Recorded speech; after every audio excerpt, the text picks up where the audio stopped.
Have you ever thought about how the language you speak could impact something like global supply chains? Hmm. Not something I think about every day. It does sound a little wild, right? Yeah. But we're diving into some research today, and it might just change how you think about things. Oh, I'm intrigued. Lay it on me. Okay, so the paper is called Unlocking the Role of Language and National Culture. And get this, it turns out that how a language talks about the future can actually change how companies, like, handle inventory and payments.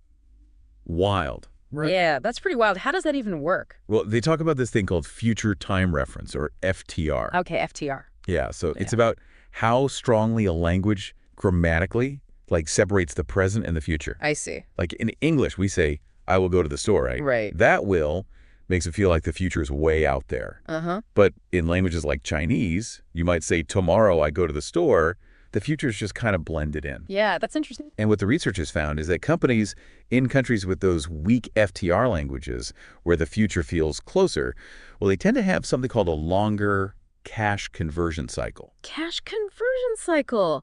That sounds a little jargony. What exactly does that mean? Basically, it's how long does it take a company to buy stuff, make a product, sell it, and then actually get paid. Gotcha. So the shorter the better, right? Yeah, most of the time. Okay, so these companies in countries with weak FTR languages where the future feels closer, they have a longer cash conversion cycle. Exactly. It takes them longer to get that cash flowing back in. So they're not as efficient.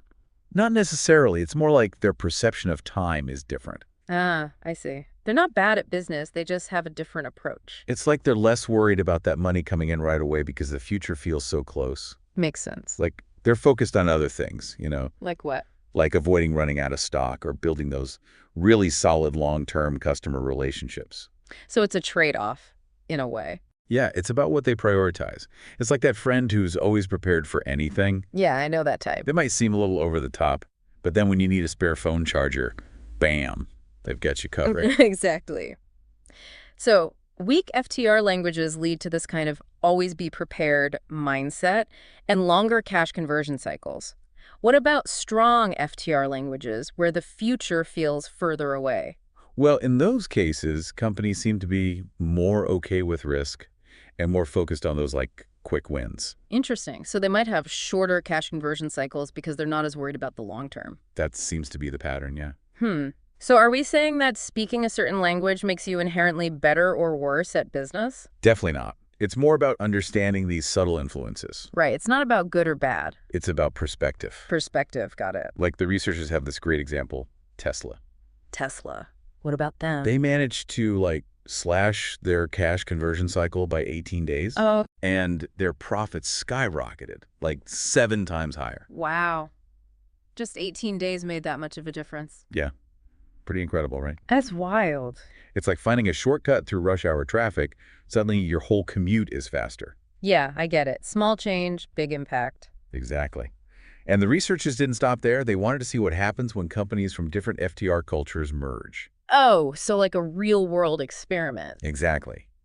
And they found that when a company with a strong FTR language acquires a company with a weak FTR language, the acquired company's cash conversion cycle got shorter. So even being exposed to a different way of thinking about time can shift those business It practices. seems so. It's pretty mind-blowing, right? Yeah, it is. So are we just talking about cultural differences in general here? That's a great question. And to really isolate the impact of language, they went beyond those, like, broad cultural measures. What do you mean? Things like Hofstede's dimensions. Right, like power distance and individualism. Yeah, exactly. Okay, so they controlled for those factors. And the fascinating thing is, even after taking all that into account, the impact of FTR on the cash conversion cycle was still significant. Wow. So it's not just about those big cultural values. The language itself is playing a huge role. A huge role. That's amazing. So how does all of this apply to our listeners? I mean, who doesn't want to be a little bit better at understanding the world of business? Or even just negotiating in their own lives? Exactly. This isn't just some, like, abstract academic theory. It's about how our minds work How we see the world. and how that can impact something as real as a company's bottom line. So we've got this concept of future time reference, right? And how it can impact a company's cash flow. Yeah. But how does this all play out in practice? Well, let's delve into those cultural dimensions that you mentioned, Hofstede's dimensions, and see how they connect to all of this. So before we jump into Hofstede's dimensions, we were talking about how companies in weak FTR cultures, those where the future feels close, often have longer cash conversion cycles. Yeah, because they're focusing more on like those long-term relationships Yeah. and minimizing risk, even if it means waiting a bit longer to actually see the payoff. Exactly. It's just a different perspective on time that leads to different business strategies. Okay, so let's unpack those Hofstede dimensions. I remember learning about them in a business class, but it would be great to like refresh my memory and see how they actually connect to all of this. Absolutely. Let's start with power distance. Power distance. Yeah, so it's all about how comfortable a culture is with like unequal power distribution. Okay, so like in some cultures, it's totally normal to have a really strong hierarchy. Exactly. Think about it like this. In high power distance cultures, there's a clear hierarchy and people respect authority, like information flows top down. Got it. But in low power distance cultures, things are more egalitarian. People feel more empowered to like challenge the boss or share their idea. Exactly, even if they're lower on the totem pole. So how does that play out in like a business deal where there's often this inherent power imbalance between the buyer and the seller? That's a great question. In low power distance cultures, you're more likely to see open communication and a focus on building trust and collaboration. The buyer feels more comfortable asking questions. Exactly, negotiating terms and really getting on the same page with the seller. But in a high-power distance culture, you might see more hesitation from the buyer to speak up. They might be hesitant to challenge the seller even if they have concerns. And to compensate for that, the seller might offer longer credit terms. Exactly, as a way to build trust or even as a subtle way to demonstrate their power. It's like saying, look, I'm so confident in this deal and in my authority that I'm willing to give you more time to pay. Exactly. So power dynamics can actually influence how companies manage their cash flow. That's fascinating.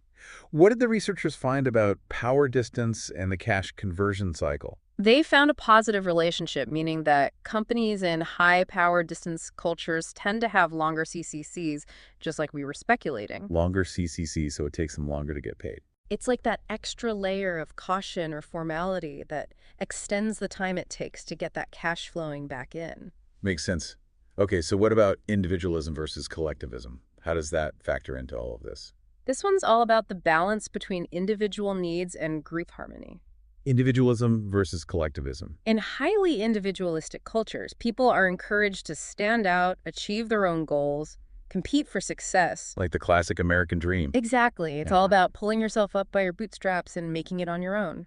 Whereas in collectivist cultures, there's a bigger emphasis on putting the needs of the group first. And maintaining those social bonds. Okay, so how do you think that cultural value might impact a manager's decision-making, especially when it comes to something like supply chain management? Well, in an individualistic culture, a manager might be more likely to make decisions that benefit their own department or team, even if it means sacrificing the overall good of the company. Yeah, they might be laser-focused on their own performance metrics Chasing those short-term wins. and taking risks to get there. Exactly, which could translate to a shorter cash conversion cycle because they're less concerned about potential long-term risks. They're willing to roll the dice to get that cash flowing in quickly. You're catching on, and the research actually found a negative relationship between individualism and the CCC. Supporting that idea. So it's like the two different approaches to playing the game. One is all about playing it safe for the long haul, and the other is about going all in for the immediate win. Okay, so let's move on to another dimension, masculinity versus femininity. Masculinity versus femininity. This one often raises eyebrows because of the name, but it's not really about literal gender stereotypes. It's more about what a culture prioritizes. Right. Does a culture emphasize assertiveness and competition or collaboration and nurturing? So masculine cultures tend to be more competitive. Driven by achievement and material rewards, think about Wall Street. It's a classic example. And feminine cultures prioritize things like quality of life Caring for others. and building consensus. Finding solutions that work for everyone. So how do you think this cultural value might play out in the context of supply chain management? Well, I'm imagining that in a feminine culture, there would be a greater emphasis on building strong relationships with both suppliers and customers. That's right. Less about squeezing every last cent out of a deal. More about finding solutions that benefit everyone involved. So maybe a feminine culture would be associated with a longer cash conversion cycle. That's exactly what the research found. So they're prioritizing those relationships over rapid cash flow. It's a different approach to business, one that values harmony and mutual benefit over cutthroat competition. Okay, that's 3 down, 2 to go. Next up is uncertainty avoidance. I have a feeling this one's going to be particularly relevant to how companies manage risk. You're absolutely right. Uncertainty avoidance is all about how comfortable a culture is with ambiguity and the unknown. Okay, uncertainty avoidance. In high uncertainty avoidance cultures, people crave structure, predictability, clear rules. They're more risk averse. They like to have things planned out in advance. While low uncertainty avoidance cultures are more comfortable with change and ambiguity. Taking risks, being adaptable, and open to new ideas. So imagine you're a manager in a company with a high uncertainty avoidance culture. How do you think that might shape your approach to supply chain management? Well, you'd probably be super meticulous about planning. Yeah, and forecasting. You'd want to minimize any potential disruptions or surprises. Keep a close eye on inventory levels, just in case. Exactly, like having that extra stash of toilet paper during a pandemic. Just to be safe. Exactly. And you'd probably be very cautious about extending credit to customers. You want to make sure you're going to get paid on time? No surprises. So would that translate to a shorter or longer cash conversion cycle? Likely to a shorter CCC because you're minimizing risk at every step of the way. Makes sense. Okay, last but not least, we have long-term orientation. I feel like this one might connect back to those future time reference differences we were talking about earlier. You're spot on. Long-term orientation is all about how much a culture values persistence, thrift, and future rewards versus immediate gratification and tradition. Okay, long-term orientation. In highly long-term oriented cultures, people are willing to delay gratification, save for the future, and think about the long-term consequences of their actions. They're playing the long game. Exactly. Think of those investors who buy and hold for decades. Knowing that patience pays off. While short-term oriented cultures are more focused on the here and now, Seize the day. enjoy those immediate rewards. So how might this cultural value influence a company's approach to supply chain management? Well, think about it this way. In a long-term oriented culture, companies might be more willing to invest in building strong relationships with suppliers and customers, even if it means waiting a bit longer to see those financial returns. They're not just focused on the bottom line. They're thinking about the big picture, prioritizing sustainability and trust over those quick wins. So a long-term oriented culture would probably have a longer cash conversion cycle. That's what the research found. They're not rushing to collect that cash. They're focused on building those solid foundations for future success. Wow, so we've looked at all 5 of Hofstede's cultural dimensions and how they relate to the cash conversion cycle. It's fascinating to see how these cultural values play out in such a tangible way. It really highlights how much culture shapes the way we do business. But remember what I mentioned earlier when the researchers included all of those cultural dimensions and the FTR of the language in their model, they found that FTR remained the strongest predictor of CCC. Wait, so even after controlling for all those cultural factors, language was still the dominant force? That's what's so remarkable about this research. It suggests that language might be even more deeply ingrained in our thinking and decision-making than we previously realized. It's like language is the operating system running beneath all of these cultural values. And influencing how we perceive time and risk. But I have to admit, I'm still a little skeptical. Can we really attribute these differences in CCC solely to language? That's a great question, and skepticism is always healthy. It's important to question assumptions and look for alternative explanations. So did they? And that's exactly what the researchers did. They conducted several additional analyses to address those very concerns. Oh, really? Tell me more.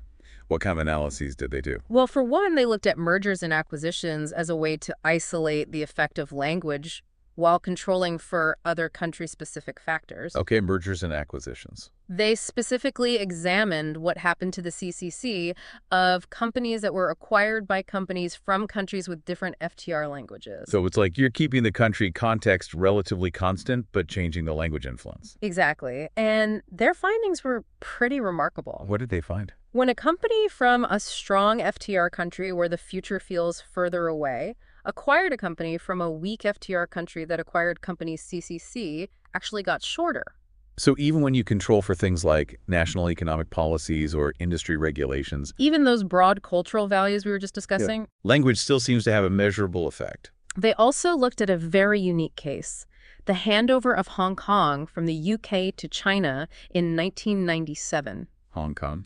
This event marked a shift in the dominant language used in business, from English, a strong FTR language, to Chinese, a weak FTR language. So again, it's like this natural experiment where you have this dramatic change in the linguistic landscape. But many other factors remain relatively stable. Right. And what did they find? What happened? After the handover, the CCC of Hong Kong companies actually increased, aligning with their earlier findings about weak FTR cultures having longer CCCs. Okay, that's pretty compelling evidence that language is playing a significant role here. But did they look at any cases where the linguistic differences were even more subtle, like within a single country? They did. They focused on Switzerland, Was rare. which has 4 official languages: German, French, Italian, and Romansh. Wow. And here's the interesting part. German is a weak FTR language, while the other 3 are strong FTR languages. So they had all the ingredients for another natural experiment. Oh. So did they find that Swiss companies using German as their primary language had longer CCCs compared to those using the other languages? You bet. The results were consistent with their previous findings. Even within the relatively homogeneous context of Switzerland. Even within Switzerland. Wow, that's impressive. They really went above and beyond to make sure their findings were robust. Yeah. I'm starting to see how this language effect could have real-world implications. Absolutely, and that's what makes this research so fascinating and potentially valuable for anyone working in a global context. Yeah, for anyone working across cultures. It's a reminder that language is more than just a way to communicate information. It's a powerful tool That shapes our perception. and influences our decisions. It's like the air we breathe. We don't really think about it until we're suddenly in a place where the air is different. That's a great analogy. And just like adjusting to a different altitude or climate, becoming aware of these linguistic nuances can help us navigate the complexities of cross-cultural communication. And collaboration. Okay, so we've covered a lot of ground today, from future time reference to Hofstede's cultural dimensions and some really intriguing real-world examples. It's a reminder that the world is a complex and interconnected place, and understanding these subtle cultural and linguistic influences can be a real asset in today's global marketplace. Absolutely. So as we head into the final part of our deep dive, what are some key takeaways that our listeners can apply to their own work and lives? Well, first and foremost, I think it's about awareness. Awareness. Be aware of how your own language might be shaping your perceptions and decisions. Be aware of the potential for misunderstandings when working with people from different linguistic backgrounds. And most importantly, be open to learning and adapting. Be open to learning and adapting. It's not about judging other cultures or trying to force everyone to think the same way. It's about recognizing that diversity is a strength. And that understanding these different perspectives can lead to more effective communication, stronger relationships, and ultimately greater success. Beautifully said. I think our listeners are going to have a lot to think about after this deep dive. We'll be right back after a quick message from our sponsors to wrap things up with some final thoughts and actionable takeaways. Welcome back to the deep dive. We've been exploring how something as fundamental as language can impact global supply chains. It's pretty remarkable how those subtle linguistic differences can have such tangible effects. So we've talked about future time reference, right, or FTR, and how it influences a company's cash conversion cycle. Right, that key measure of how quickly a company can turn those raw materials into cash. And we've even seen how those findings, like, they hold up even when we consider those other cultural factors, like Hofstede's dimensions, right? Exactly. It's not just about those big cultural values. The language itself seems to have a real impact. It's like, those optical illusions where your brain tricks you into seeing something that isn't really there. Yeah. Our languages might be creating these like little illusions that shape how we see the world, especially when it comes to time and risk. It's a good way to think about it. And just like learning to recognize those optical illusions, becoming aware of these linguistic influences can help us see things more clearly and avoid those misunderstandings that can come up when you're working across cultures. So as we wrap up this deep dive, what are some key takeaways that our listeners can, actually apply to their work and lives? Well, first and foremost, just be aware. Be aware of how your own language might be shaping your perceptions and your decisions. Yeah, that's huge. And be aware of the potential for those, misunderstandings when you're working with people from different backgrounds. Different linguistic backgrounds. Right. So what can they actually do differently? Well, if you're working with someone from a culture with a weak FTR, where the future feels close, remember that building relationships, fostering trust, that might be even more important to them than, closing a deal quickly. So be patient. Exactly. Don't rush the process. Take the time to nurture that connection. Yeah, it's like planting a seed. You need to give it time to grow. I like that. And on the other hand, if you're working with someone from a strong FTR culture, be prepared for them to be more comfortable with risk. Okay. And they might prioritize those short-term gains. So just be super clear about deadlines and expectations and, deliverables. They're probably going to appreciate that directness and focus on efficiency. And just remember, no matter what culture you're interacting with, good communication is key. Absolutely. Be clear, be respectful, and be open to those different perspectives. It's not about judging other cultures or trying to force everyone to think the same way. It's about recognizing that diversity is a strength. Right, exactly. And that understanding these different perspectives can lead to more effective communication, stronger relationships, and, ultimately greater success. It's been great exploring this topic with you. It's been a pleasure. And to all our listeners out there, thanks for joining us for the deep dive. We'll see you next time.